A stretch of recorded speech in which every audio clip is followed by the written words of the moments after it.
why Igbo culture restricted female inheritance, and why it's changing today. You know, there are some topics that will always spark arguments whenever you bring them up in an Igbo gathering, and one of them is female inheritance.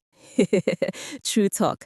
The moment you mention Ndinwanyi and land, people start quoting proverbs, traditions, and even their ancestors.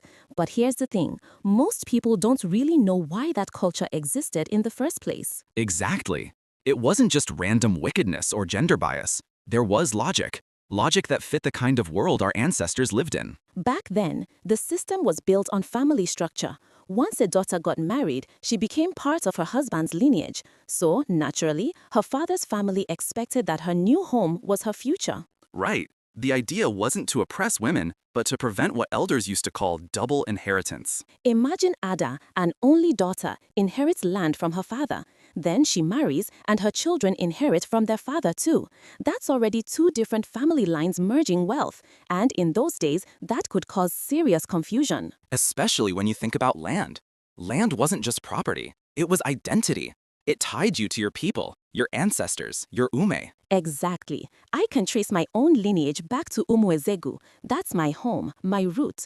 But if I inherited land in my mother's village, Umuakagu, I'd probably sell it. It's too far. It doesn't hold the same functional value. That's why our ancestors set boundaries. It wasn't about saying, you're a woman you don't deserve.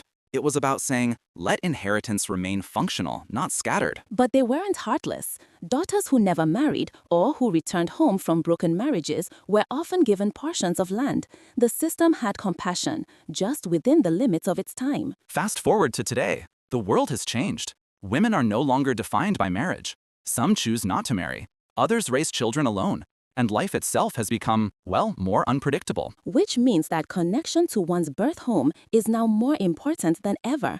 A daughter shouldn't lose her right to her father's house just because she got married. Yes, because marriage today doesn't always guarantee security or permanence. The world has shifted, and so must culture. In fact, many Igbo communities are already adapting. Women are inheriting family lands now, openly, legally, and proudly. And that's something worth celebrating. Because the ability to talk about our flaws means we're still growing. When a culture stops discussing itself, it starts dying. As long as Ndigbo can speak, reflect, and evolve, there's hope. Hope that one day we'll have the courage to face the biggest wall of all, the Osu caste system. Until then, Ka'ani nakwara onwa ani. Let's keep talking, understanding, and growing together. Until then, Ka'ani nakwara onwa ani. Let's keep talking, understanding, and growing together. Ndigbo ndewonu.